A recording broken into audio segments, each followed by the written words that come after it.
Esteja aqui, escrito por Sua Santidade o Dalai Lama e narrado por Pedro Millman.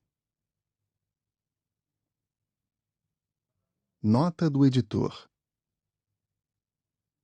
apego, vazio, compaixão, existência. Você verá essas palavras repetidamente nos ensinamentos do Dalai Lama, apresentados nesse livro cheio de sabedoria. Muitas práticas e meditações budistas se concentram em estar no momento presente. Mas o que significa estar aqui e agora? O Dalai Lama fala de apego. Às coisas, às pessoas, à memória, à raiva e ao ressentimento, aos objetivos futuros. Estar apegado significa não estar aqui e agora, e sim viver no lugar onde quer que nosso apego nos leve. Vazio. Isso significa abrir mão de tudo? Mesmo dos pensamentos presentes em nossa mente? Como a compreensão do vazio nos ajuda a estar aqui e agora? O Dalai Lama é direto. Se não aprendemos com o passado e não temos noção do futuro, como podemos ter um presente? Nesta ampla discussão, o Dalai Lama fala sobre a natureza do vazio, da compaixão e do apego. Tudo com o objetivo de nos dizer: esteja aqui. Quando estamos aqui, podemos praticar a compaixão no momento presente e nos concentrar na justiça social agora. Quando estamos aqui, nos libertamos do passado e do estresse com o futuro. Não somos mais prisioneiros do sofrimento. Estar aqui significa que encontramos felicidade, paz e plenitude de vida. Este livro foi compilado de uma entrevista com o Dalai Lama, realizada por Noriyuki Ueda, um conhecido escritor, conferencista e antropólogo cultural japonês. Como pesquisador visitante no Centro de Estudos Budistas da Universidade de Stanford, Noriyuki Ueda ministrou uma série de 20 palestras sobre o budismo contemporâneo, durante as quais seus alunos lhe perguntaram: o budismo pode ser a solução para os problemas atuais? A entrevista com o Dalai Lama joga luz sobre essa questão. O tempo no qual só os monges decidiam como o budismo deveria ser praticado acabou. Pessoas de todas as áreas do conhecimento, educadores, cientistas, administradores, devem se reunir para discutir o renascimento do budismo nos tempos modernos. Os ensinamentos do Buda têm dois níveis: a sabedoria e os meios expedientes, ou, em outras palavras, a compreensão da verdade e a ação prática, aqui e agora. Sabedoria é o conhecimento da causalidade, ou vazio. Expediente refere-se à ação não violenta ou à prática da compaixão. O que é vazio? É o conceito de que todos os fenômenos devem ser entendidos como mutuamente interdependentes. Essa ideia forma o núcleo do ensino de Nagarjuna sobre o caminho do meio. Nada surge sem uma causa. Isso contrasta com a crença cristã em um Criador divino de tudo. No budismo, entendemos que todas as coisas são produzidas por causa e efeito. Felicidade, sofrimento e tudo mais surgem por conta de causas específicas. Tudo nasce não de si mesmo, mas de suas causas. A causalidade indica a interdependência de todas as coisas. O vazio não é nada. Significa que as coisas existem dentro do conceito de causa e efeito. Tudo é vazio por natureza. Nada existe por si mesmo e as coisas são mutuamente interdependentes. No budismo, tanto a sabedoria a respeito do vazio quanto a prática da compaixão são importantes. Compaixão e bondade são a essência do budismo. Os ensinamentos de Buda têm dois níveis: compreensão da verdade e a ação prática, aqui e agora. Vazio e compaixão. Qual é a conexão entre vazio e compaixão? Alguns monges budistas entendem e pregam a doutrina do vazio, mas claramente carecem de compaixão para com os seres autoconscientes que sofrem. Nesse caso, pode haver compreensão da verdade, mas nenhuma ação prática. Se uma pessoa entende o vazio, a compaixão surge naturalmente. Se não surgir, pode ser que a compreensão do vazio seja falha. O vazio é a interdependência entre todas as coisas, mas muitas vezes é mal interpretado e compreendido como sendo o nada. Se desenvolvermos nossa compreensão do vazio, a compaixão surgirá naturalmente, pois todas as coisas são interdependentes e interconectadas numa relação de causalidade. Se uma pessoa entende o vazio, a compaixão surge naturalmente. Mas como a compaixão surge naturalmente? Acho que esse assunto esconde um problema muito delicado. Com relação à compreensão do vazio, existem 4 escolas filosóficas: Sarvastivada, Sautrantika, Yogacara e Madhyamika. As 2 primeiras são filosofias Hinayana, ao passo que as últimas são filosofias Mahayana independentes.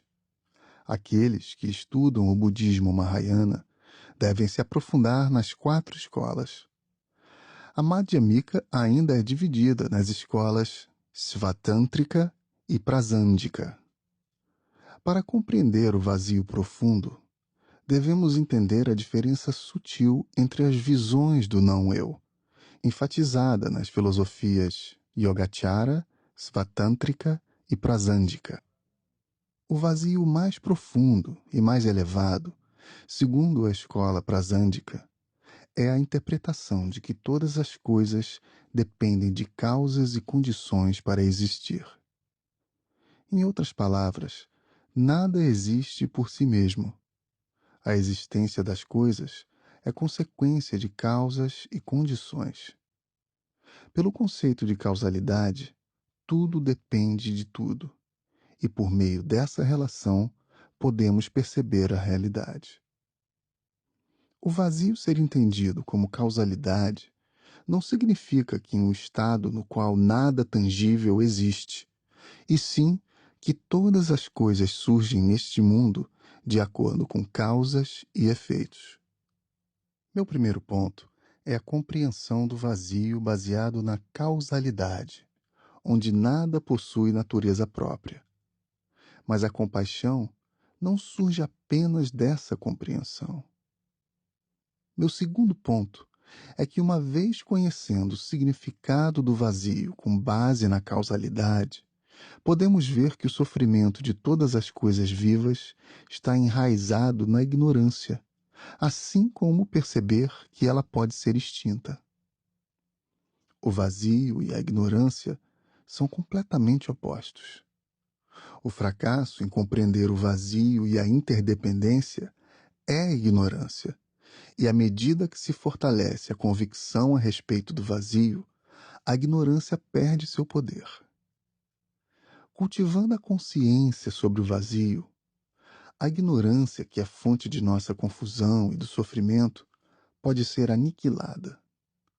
Vemos que os seres autoconscientes sofrem por causa dessa ignorância. Então surge um sentimento de compaixão por eles. Sendo capazes de ver a causa do sofrimento humano, perceberemos que ele desaparece se extinguirmos sua causa. E é assim que surge a compaixão.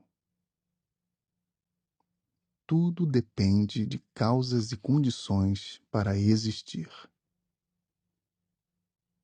Tudo depende de tudo. Por meio da causalidade, percebemos a realidade. Existem níveis diferentes de compreensão do vazio, mas se entendermos corretamente o vazio mais profundo Com base nos ensinamentos da escola prasândica, saberemos que a ignorância pode ser eliminada. Quando vemos seres autoconscientes sofrendo por causa da ignorância, a compaixão desperta em nós. Os monges que estudam sutras de maior profundidade e alcançam um alto nível de conhecimento têm mais dificuldades de sentir compaixão pelo sofrimento comum, porque seu conhecimento é acadêmico. Segundo o budismo, os seres humanos experimentam 3 tipos de sofrimento: o da dor física, o da mudança e o onipresente. Dos 3, os monges com mais estudo tendem a estar mais cientes dos conceitos mais difíceis dos sofrimentos onipresentes e da mudança que do sofrimento da dor física. Portanto, quando encontram esse tipo de sofrimento inferior, pode ser mais difícil para eles sentir compaixão. Por que algumas pessoas que se dizem budistas não têm compaixão? No Tibete, um idoso que vê um cachorro doente e faminto sente pena do animal e lhe dá de comer, ao passo que alguns monges parecem não ter compaixão. O fracasso em compreender o vazio e a interdependência é ignorância. Cultivar a consciência do vazio significa que a ignorância, fonte de nossa confusão e sofrimento, pode ser aniquilada. Vejamos agora a experiência pessoal de Geshe Dorje Dandu. Ele foi educado em uma escola para crianças tibetanas refugiadas, onde recebeu uma educação ocidental moderna.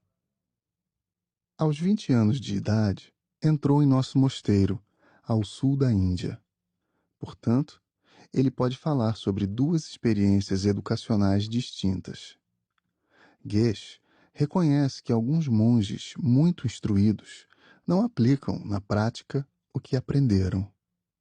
Por outro lado, existem outros capazes de usar o conhecimento acadêmico para cultivar uma compaixão tão transcendente e profunda que não pode ser comparada com a de pessoas comuns. Geshe estudou no mosteiro por 16 anos e sua experiência pessoal mostrava que a vida monástica era muito diferente daquela vivida extramuros. No mosteiro, você se sente relaxado e seus amigos estão sempre dispostos a ajudar. Uma vez que a vida na instituição fica para trás, aos poucos você experimenta uma grande diferença, como se não houvesse ninguém ao seu redor e fosse preciso se virar sozinho. No mosteiro, há uma enorme harmonia, uma incrível sensação de confiança, segurança e felicidade. Esse é o lado positivo, risos. Mas admito que também haja um lado negativo. Há pessoas muito instruídas em mosteiros, mas algumas jamais unem o conhecimento à prática da vida real. Então, apesar de toda a educação e compreensão, por causa da falta do lado prático, acabam se comportando de forma fria e indiferente. Mas apenas alguns monges têm essas características negativas. A maioria une estudo e prática, e muitos possuem uma bondade profunda, baseada na sabedoria. No pior dos casos, alguns monges tornam-se muito eruditos em relação às instituições monásticas, mas não são capazes de integrar o conhecimento à prática. Eles se tornam muito eloquentes e bons em debater, então ninguém consegue desafiá-los, mas na prática não têm compaixão e bondade. Sofrimento e o caminho do meio. O caminho do meio é muito importante no budismo, mas não significa simplesmente viver na equidistância, evitando extremos. O próprio Buda nasceu como príncipe, para uma vida de prazeres mundanos, mas renunciou ao mundo e foi viver como ermitão, praticando jejum e sendo austero até quase morrer. Mas ele não atingiu a iluminação. Então, saiu da floresta, curou a mente e o corpo e mergulhou na meditação até conseguir fazê-lo. O caminho do meio serve para evitar extremos de prazer e dor, mas não significa que devemos permanecer ali desde o início. O caminho do meio não significa simplesmente viver na equidistância, evitando extremos. O verdadeiro significado é representado por uma movimentação dinâmica entre os extremos. No budismo, seguir o caminho do meio é mover-se entre os extremos, experimentando-os. Quando estamos entre dois extremos, estamos aqui. Muitos monges e outros budistas não abordam o problema real do sofrimento, mas pensam erroneamente que o caminho do meio significa apenas sentar-se confortavelmente ali, evitando os extremos sem fazer nada. Não é suficiente meditar no mosteiro. Devemos enfrentar o sofrimento do mundo exterior. É tolice dizer que o caminho do meio significa ser indiferente à realidade ou desconhecer os extremos. Quando estamos entre os dois extremos, estamos aqui. O Buda ensinou a necessidade de paz. Naturalmente, poderíamos perguntar por que ele nos instruiu na ideia de que a paz é importante. Por quê? Sabemos que a violência causa sofrimento. Então é possível buscar a paz, tendo em mente que para nos livrarmos do sofrimento, devemos acabar com a violência. Precisamos tanto dos ensinamentos do Buda quanto da consciência de nossas próprias experiências. Ao observar a história de vida do Buda, fica evidente por que ele ensinou o caminho do meio. O Buda ensinou com base em suas experiências. Ao observar a história de vida de Buda, fica evidente por que ele ensinou o caminho do meio. O Buda renunciou ao mundo, partiu sozinho para se submeter a treinamento religioso e viveu com austeridade durante 6 anos. Ele jejuava com frequência, mas acabou percebendo que o jejum e outros esforços físicos não eram o suficiente. Precisava usar a inteligência. Por isso, interrompeu as práticas ascetas e voltou a comer. Quando usou a inteligência para cultivar sabedoria, pela primeira vez atingiu a iluminação. Primeiro devemos nos conscientizar do sofrimento. Mesmo sem tentar, mais cedo ou mais tarde, todos experimentamos o sofrimento e queremos acabar com ele. Para eliminar esse sofrimento, devemos entender que as abstinências físicas não são suficientes, que é essencial usar nossa inteligência humana para cultivar a sabedoria. O próprio Buda ensinou com base em suas experiências, e nós também devemos começar com nossa própria experiência de sofrimento. Para uma vida feliz, precisamos de valores internos agora. Amor e apego. Cientistas estão começando a mostrar que os valores internos, ele põe a mão no coração, são muito importantes para uma vida feliz.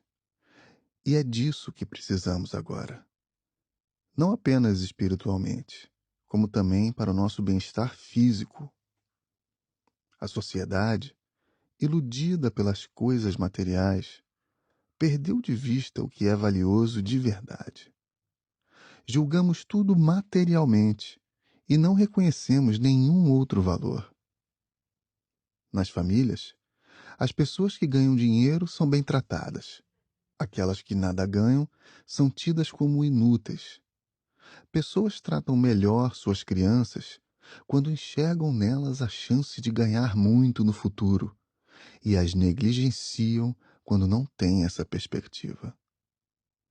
Alguns podem até achar que, como as crianças com deficiências não são úteis, seria melhor matá-las.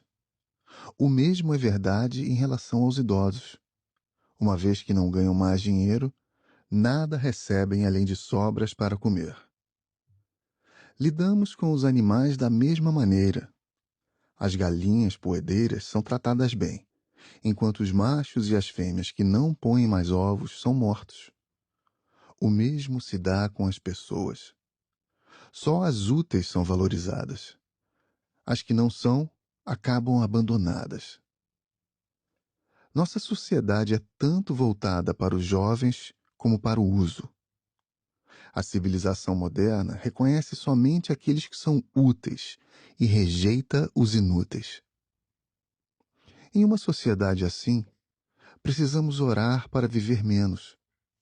Ele junta as mãos. Quando envelhecemos, seremos inúteis. Ele cai na gargalhada. Esse é um problema global. Acho que a maioria das sociedades acredita que o dinheiro é o único caminho. Valores humanos mais profundos e amigos solidários são as coisas mais importantes da vida. Mas as pessoas não reconhecem isso. Por exemplo, em uma casa com poucos recursos e cheia de afeto, todos são felizes. Mas na casa de um bilionário, na qual os membros da família são invejosos, desconfiados e não há amor recíproco, não importa quão ricas sejam as pessoas ou quão bonitos pareçam os móveis daquele lar, seus habitantes estarão infelizes. Esse exemplo mostra claramente a diferença entre os valores superficiais e os profundos. O afeto e a bondade que nós, seres humanos, originalmente possuímos, são os mais profundos, a base de todos os valores humanos. Com esse alicerce, valores superficiais relacionados a dinheiro e bens materiais podem contribuir para a felicidade humana. Sem os valores profundos, aqueles superficiais não têm sentido. Então, como podemos distinguir entre amor e apego? Alguns pais pensam que ter um bom filho é a prova de que são amorosos com sua prole. Acreditam que se uma criança entra em uma boa escola, é por causa de seu amor por ela. Como podemos distinguir entre amor e apego? Pela diferença entre valores mais profundos e aqueles superficiais. Entrar em uma boa escola não é uma coisa ruim de fato, mas se a família condiciona seu amor a essa conquista, não seria apenas controle sendo chamado de amor? Os filhos não são propriedade dos pais. Quando são tratados como se fossem, há apenas apego, não amor. Os pais usam o amor condicional para controlar os filhos. Esses pais são apegados não apenas ao filho, como também à imagem que têm de si mesmos como pais de um bom filho. Esse tipo de relacionamento não é amor verdadeiro. Essa é a diferença entre amor condicional e incondicional. Quando os pais tratam os filhos como propriedade, valorizando apenas as realizações, há apego, não amor. Acho que o amor genuíno é dado igualmente a uma criança inteligente e àquela com alguma deficiência. Na verdade, acho que uma criança com deficiência receberia naturalmente mais amor, mais cuidado. Mas se o amor não for genuíno, se for condicional, ela será vista como inútil e não será amada. Até certo ponto, acho que os animais também se comportam como pais que condicionam o amor. Alguns tipos de pássaros dão mais comida para seus filhotes maiores. Percebi que as corujas e as águias não distribuem a comida igualmente entre seus filhos maiores e menores. Já que privilegiam os filhotes maiores, imagino que talvez os menores morram. Talvez no mundo animal estejam escolhendo seus descendentes Da mesma forma que os humanos o fazem, não sei. Entre cães e gatos, como as mães tratam os filhotes fortes e os fracos? Não sei, mas estou interessado nessa questão. Se dão mais alimento à prole grande e forte, e não muito para os mais fracos, estão escolhendo descendentes com base no valor deles. Os animais se comportam assim devido a fatores biológicos. As fêmeas também preferem machos maiores para ter uma prole mais saudável e forte, por causa de um instinto biológico de perpetuar a espécie e produzir descendentes melhores. Servos machos costumam lutar pelas fêmeas, e aquele que vence exibe um ar majestoso, enquanto o perdedor vai embora, desapontado. Risos. Tudo isso tem uma base biológica. Da mesma forma, se uma mãe humana tem vários filhos, tratar melhor o mais forte tem origem biológica. E se ela vê a criança mais fraca como inútil e não lhe dispensa muito cuidado, deixando de lado o que acabamos de dizer sobre dinheiro e o valor da criança, talvez esse comportamento tenha como base uma preocupação biológica. Tendemos a avaliar as pessoas com base em sua utilidade. O que é civilização? Se cultura é certo padrão fixo de comportamento, podemos dizer que ela existe no mundo animal. Mas civilização é algo mais difícil. Entre os animais, tudo é governado por fatores físicos. Entre os humanos, nos tempos antigos, estávamos mais próximos da categoria dos animais, apesar de mais fracos.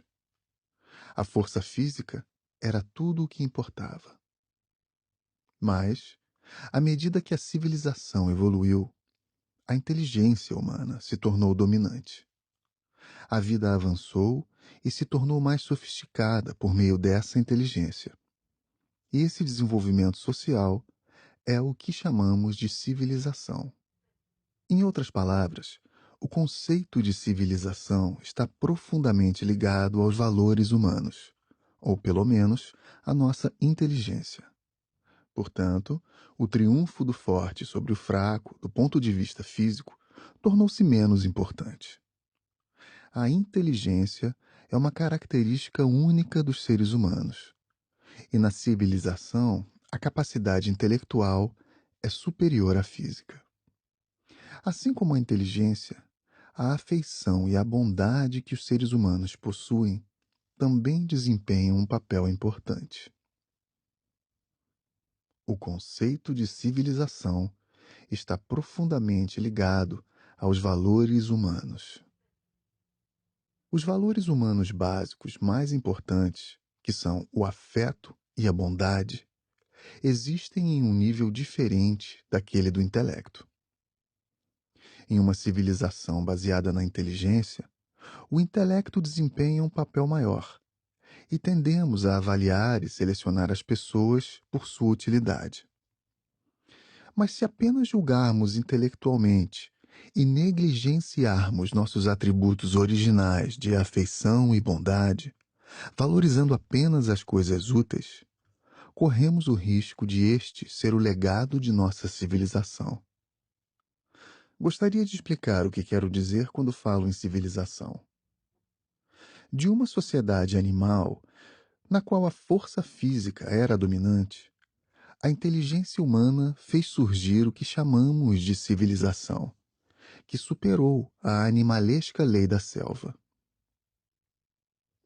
Os valores humanos mais importantes, que são o afeto e a bondade, existem em um nível diferente daquele do intelecto. A civilização baseada no intelecto tende a avaliar e selecionar as pessoas com base em sua utilidade. Mas, como a inteligência tende a valorizar as coisas segundo a sua utilidade, surgiu um tipo diferente de discriminação. Por confiar apenas em nosso julgamento intelectual, corremos o risco de suprimir o afeto e a bondade, que são nossos atributos mais básicos como animais humanos. No entanto, observando a história humana, nem sempre os mais fortes fisicamente tiveram mais poder. A sociedade humana começou com caçadores-coletores e de uma forma igualitária.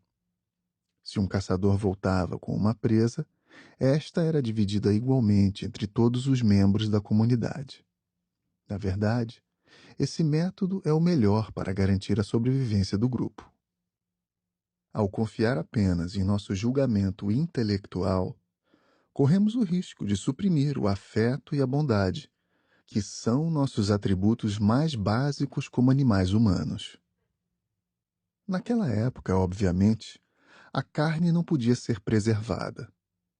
Então, por exemplo, se eu caçasse um cervo grande e o guardasse para que só minha família o consumisse, uma parte certamente seria desperdiçada. Portanto, a maneira mais lógica de minha comunidade sobreviver é distribuir minha caça entre todos, e os outros fazerem o mesmo. Como as sociedades de caçadores-coletores tinham esse método de distribuição uniforme, quase não havia diferença de poder entre as pessoas, fossem elas mais ou menos fortes. Mas a introdução da agricultura transformou a sociedade humana. As comunidades agrícolas se fixavam em um lugar, o que permitiu que as pessoas armazenassem os grãos colhidos, bem como móveis, utensílios domésticos e outros bens. Nas sociedades agrícolas, a lacuna entre ricos e pobres aumentou dramaticamente, fazendo surgir uma nítida distinção entre aqueles que tinham poder e os que não tinham. À medida que a acumulação de riqueza se tornou possível e instituições com grande poder se estabeleceram, as chamadas 4 grandes civilizações antigas tomaram forma.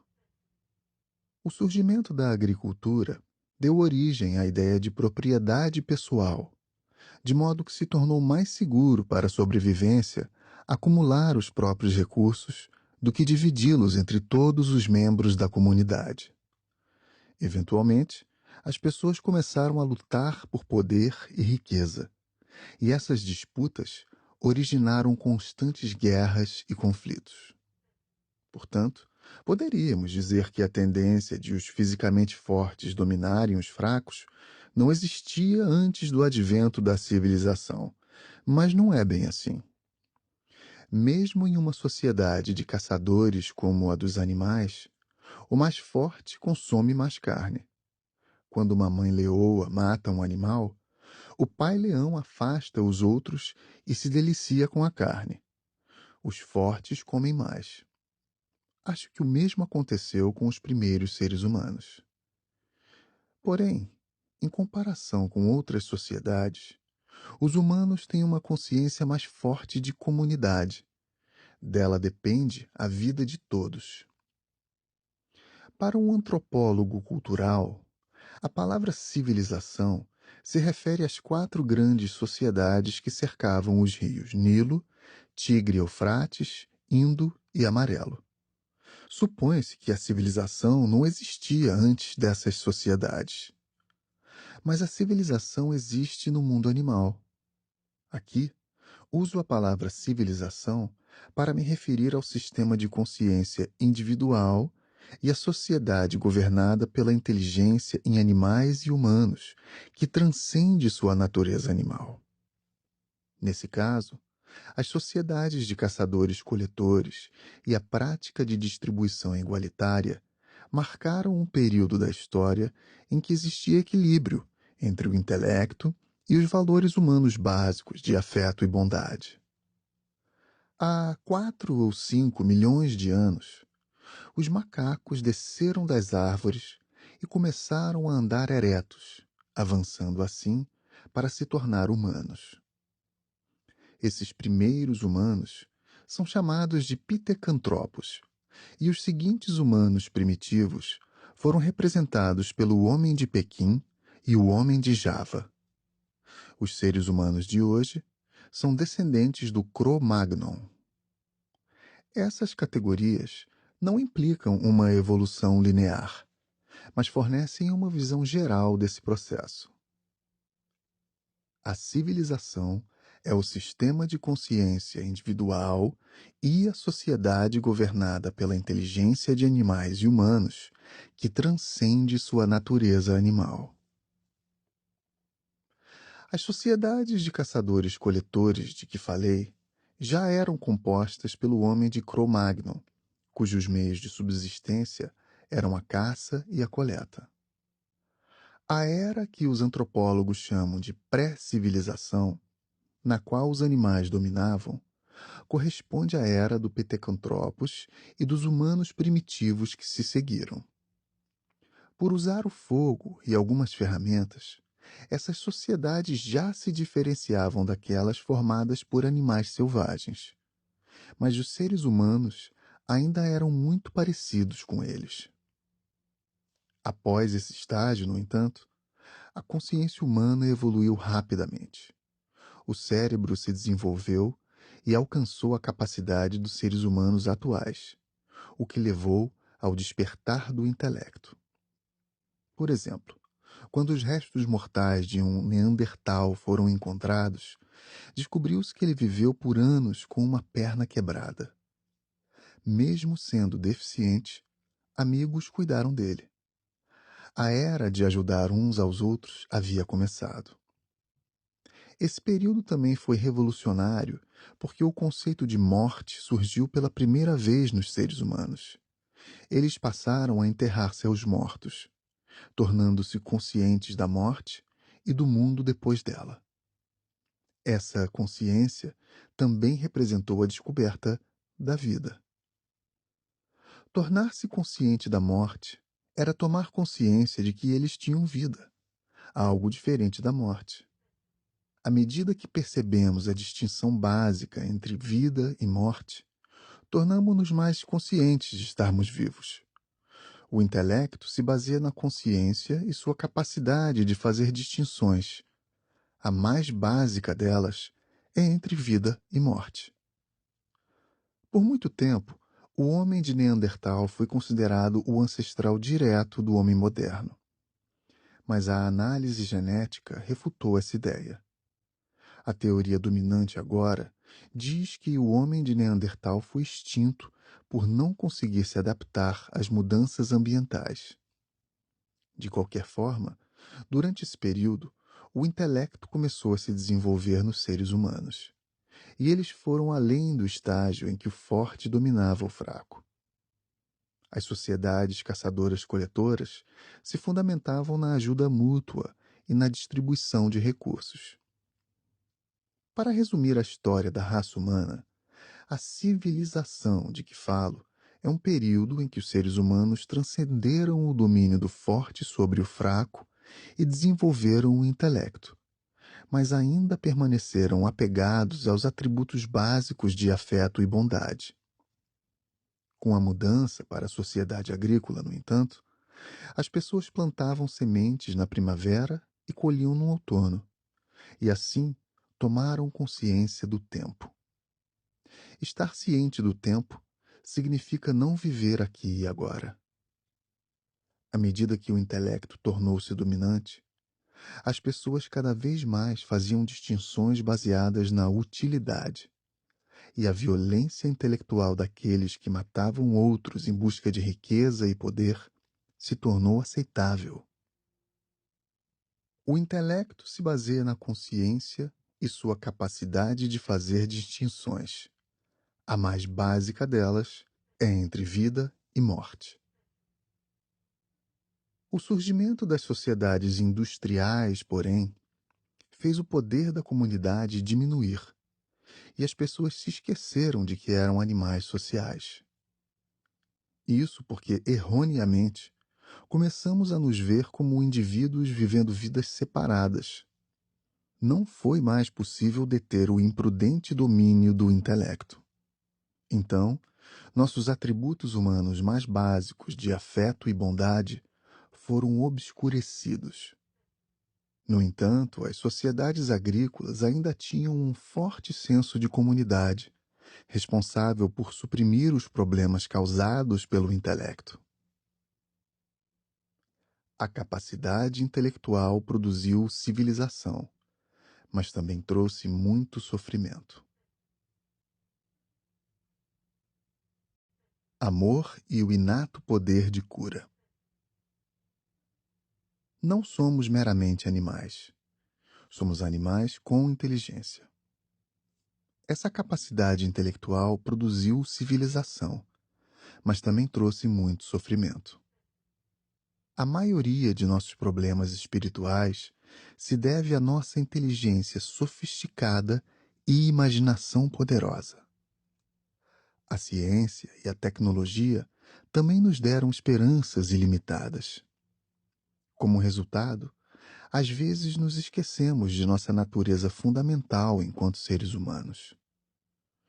Nossa natureza fundamental enquanto seres humanos vem de nossa natureza fundamental enquanto mamíferos. Tomemos o sistema médico moderno como exemplo. Quando uma pessoa está doente, a medicina tibetana geralmente busca trazer à tona o poder de cura natural, inerente ao corpo. Mas os procedimentos cirúrgicos ocidentais procuram cortar a parte do corpo que não está funcionando, como se estivesse consertando uma máquina. Uma máquina quebrada não consegue se consertar. Então a parte que não funciona mais deve ser retirada e jogada fora. Mas nosso corpo não é uma máquina. Mesmo estando danificado, doente ou ferido, o corpo humano tem o poder natural, inerente, de curar a si mesmo. A maioria de nossos problemas espirituais se deve à nossa inteligência sofisticada e imaginação poderosa. Como resultado, às vezes nos esquecemos de nossa natureza fundamental enquanto seres humanos. Quando dependemos demais da ciência e da tecnologia modernas, nosso próprio estilo de vida fica parecido com uma máquina e nos afastamos de nossa natureza humana básica. Uma pessoa que se tornou uma máquina não tem espaço para cultivar afeto ou compaixão pelos outros. Temos o conhecimento, mas nos falta a compaixão. Quando cooperamos uns com os outros, conectados por uma confiança mútua e cheios de amor e compaixão, o sistema imunológico é forte. Mas quando somos traídos ou nos sentimos negligenciados, ou quando sentimos raiva e tristeza pela maneira como os outros nos tratam, o poder de nosso sistema imunológico diminui drasticamente. A sensação de solidão, combinada com a de impotência, enfraquece o sistema imunológico mais do que qualquer coisa. Quando nos sentimos sozinhos e abandonados, sem poder fazer nada a respeito, quando o amor e a compaixão nos abandonam, as defesas do corpo atingem seu nível mais baixo.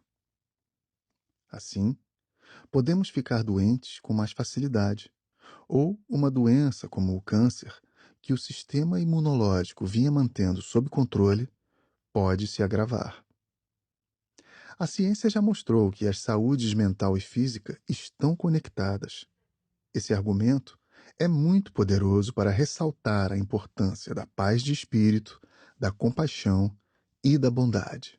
Quando dependemos demais da ciência e tecnologia modernas, nosso próprio estilo de vida fica parecido com uma máquina e nos afastamos de nossa natureza humana básica. Em uma sociedade industrializada como o Japão, não é suficiente estudar os ensinamentos e textos budistas. Precisamos de esforços para vincular esses ensinamentos ao conhecimento científico. O medo, a ansiedade e o estresse enfraquecem o sistema imunológico. Alguns cientistas já afirmaram que a raiva inibe esse sistema de defesa.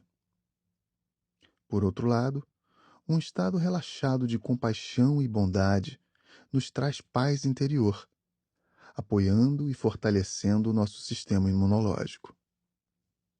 Esses fatos científicos demonstram a importância dos valores internos para as pessoas na sociedade moderna. Devemos perceber a importância desses valores e nos esforçar para cultivá-los. Os valores internos não podem ser produzidos por remédios, injeções ou máquinas. O único caminho é percebermos a importância desses valores e nos esforçarmos para cultivá-los. O importante agora é investigar essas ideias em nosso próprio laboratório mental, especialmente no que se refere às emoções. Para isso, a tradição budista oferece recursos muito ricos. O budismo categoriza as diferentes emoções e explica em detalhes como lidar com as negativas e como aumentar as positivas, o que o torna relevante em nossa vida diária. Budismo para um mundo moderno. Budismo não significa apenas recitar sutras, mas também estar conectado ao conhecimento científico que acabamos de citar, o que fala sobre a conexão entre o sistema imunológico e um estado interno de bondade. Mas qual é o significado do budismo hoje e como ele pode se tornar relevante para a sociedade moderna? Ele não deve permanecer como um mundo religioso fechado, deve ser trazido para a vida diária. Há um ditado que, em tradução livre, diz: qualquer coisa que faça, não importa quantos mantras você entoe, se não for acompanhada pela iluminação, você renascerá como uma cobra. A iluminação não é um mero conhecimento, e sim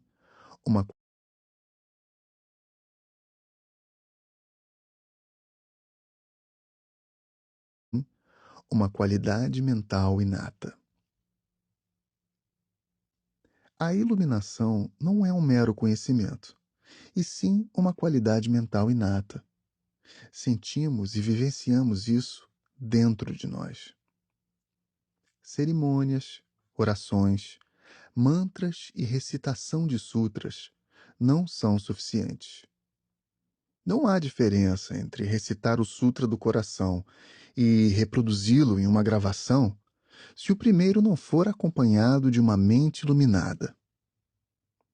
Certamente existem sacerdotes não iluminados que cantam como gravadores. Algumas pessoas dizem que recitar o Sutra do Coração traz poderes mágicos e sentem que suas palavras contêm algo misterioso.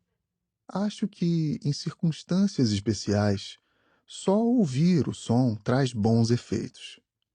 Mas isso ajudaria os animais também?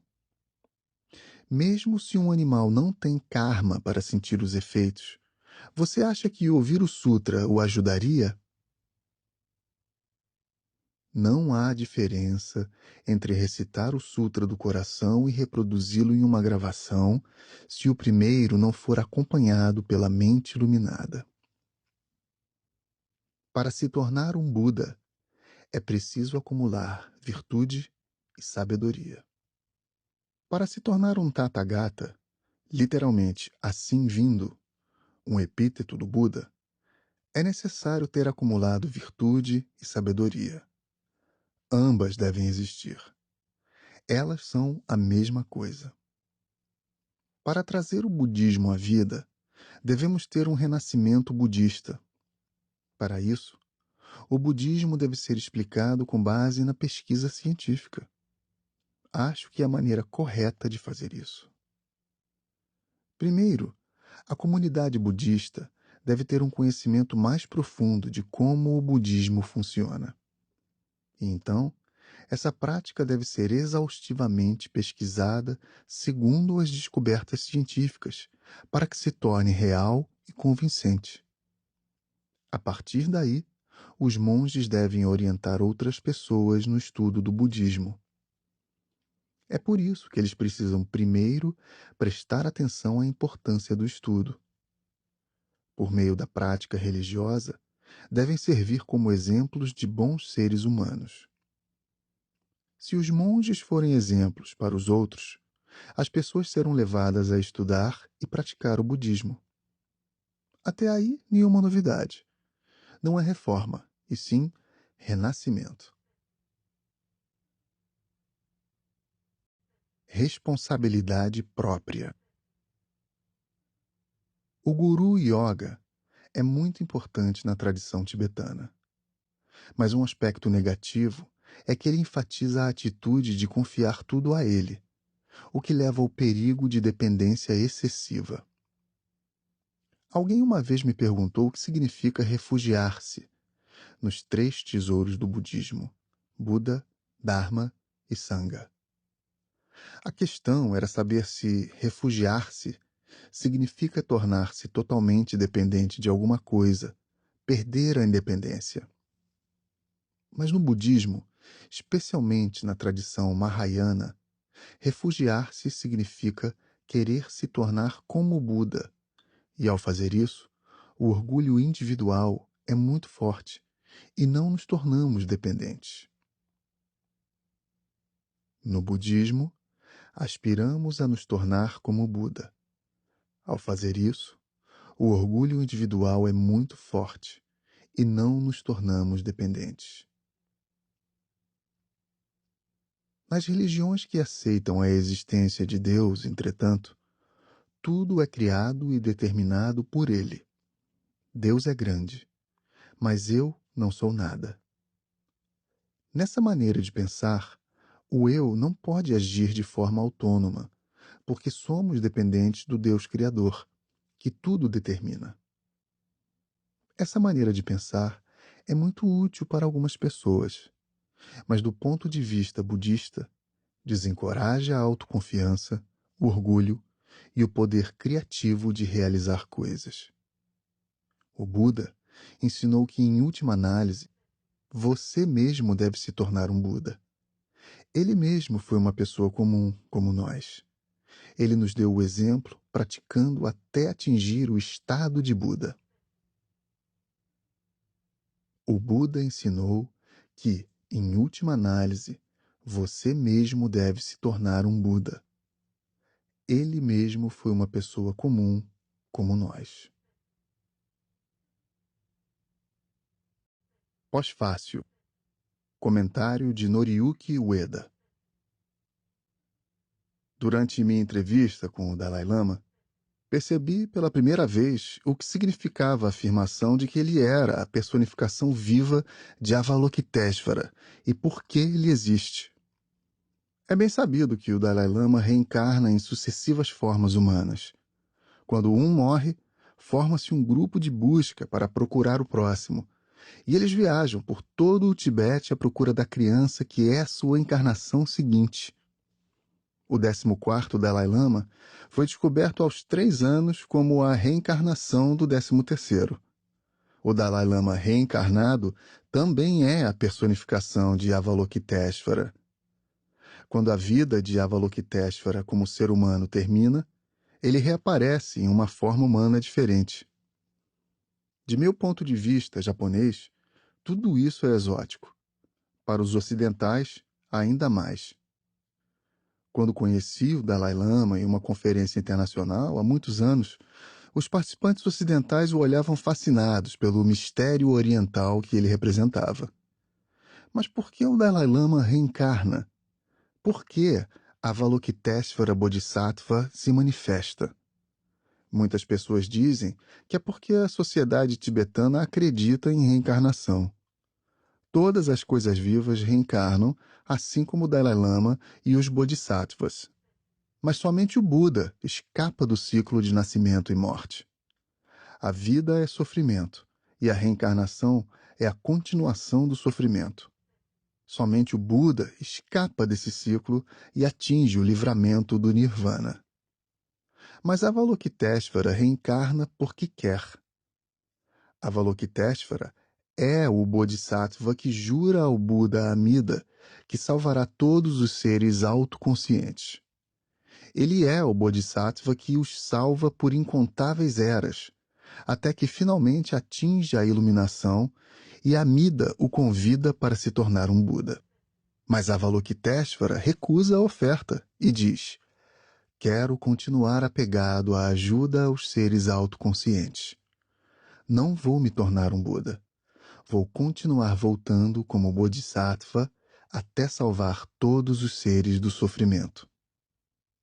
Em vez de atingir o livramento e me tornar um Buda, quero continuar renascendo e salvando seres autoconscientes. O Dalai Lama não está simplesmente renascendo. A vontade do Bodhisattva de salvar os seres autoconscientes do sofrimento se manifesta na forma do Dalai Lama. Ele enfatiza o apego positivo que vale a pena manter, porque ele mesmo é a manifestação do apego de Avalokiteshvara. Sem o apego à salvação de todos os seres autoconscientes, Dalai Lama não existiria. É essa vontade que faz surgir o Dalai Lama, uma vontade que precede o nascimento e a morte. Existe uma vontade que precede a própria existência. Assim é um Bodhisattva. Mas Avalokiteshvara não reencarna apenas para herdar uma antiga tradição. Para salvar os seres autoconscientes, o budismo deve mudar com o tempo. Um Bodhisattva precisa se esforçar para aprender constantemente, estudar profundamente as antigas tradições, bem como a sociedade e as ciências modernas. Um Bodhisattva deve buscar maneiras para que os ensinamentos budistas tradicionais atendam às demandas da sociedade moderna e deve investigar continuamente o papel do budismo em seu próprio tempo. Se não o fizer, não poderá salvar ninguém.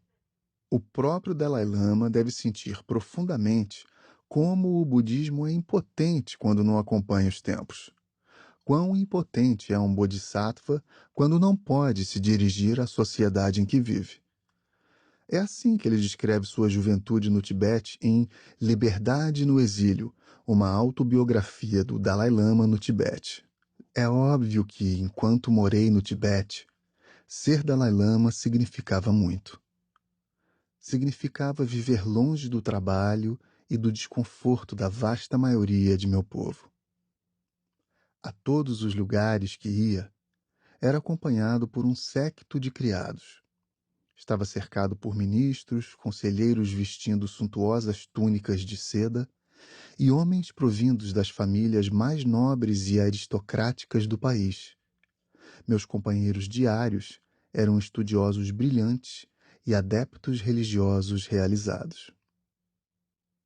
Quando ele era criança, regentes, às vezes corruptos ou buscando algum benefício pessoal, detinham o verdadeiro poder político e, por não terem uma visão de futuro e ignorarem a revolução ocorrida, acabaram facilitando a invasão chinesa.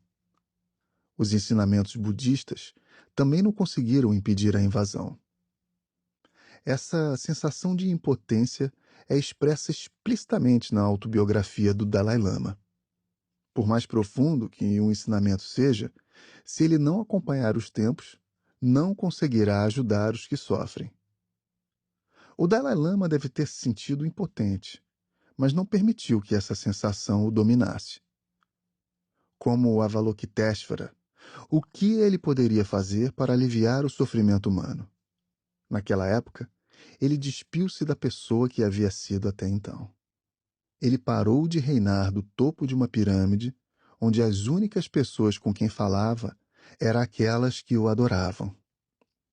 Para testar a lógica dos ensinamentos budistas, começou a promover discussões em pé de igualdade com cientistas, políticos e outros líderes religiosos. Ele se colocava em situações nas quais se arriscava a perder o debate, tentando descobrir qual papel o budismo poderia desempenhar no mundo. Essa abordagem é exatamente o oposto da atitude das pessoas religiosas que também se sentem impotentes, mas nunca se envolvem em debate, a menos que tenham certeza de que vencerão e poderão se exibir. O budismo não estava lá para alimentar o poder do Dalai Lama, e sim para ajudar a humanidade. Quando ouvimos que o Dalai Lama é a encarnação viva de Avalokiteshvara, tendemos a pensar que essa ideia vem de uma tradição antiga e ultrapassada. No entanto, é por ser a personificação de Avalokiteshvara que o Dalai Lama está na vanguarda da sociedade moderna. Quando esteve na Universidade de Stanford em 2005, ele passou um dia, dos 3 que duraria sua visita, em um simpósio com neurocientistas pioneiros, envolvido em uma ampla discussão sobre como surgem o desejo, o apego e o sofrimento. O Dalai Lama se envolve ativamente em diálogos com os líderes de hoje em todo o mundo. Sua vida de mais de 80 anos abrange os tempos feudais, modernidade e pós-modernidade. Ele foi criado como um monarca feudal, mas no exílio promoveu a modernização da política e da religião. No lugar da frieza do sistema social moderno, ele defende uma sociedade baseada no afeto e na bondade. O afeto e a bondade não representam apenas um renascimento dos valores tradicionais. Esse não é um movimento para restaurar o que foi perdido, e sim para manifestar o carinho e a gentileza que se desenvolveram na esteira da modernização e que são adequados aos nossos tempos. Avalokiteshvara, cuja vida vai dos tempos feudais à pós-modernidade, não é outro senão o próprio Dalai Lama. Ele está aqui agora. Esta é uma produção Audible Studios do livro Esteja Aqui,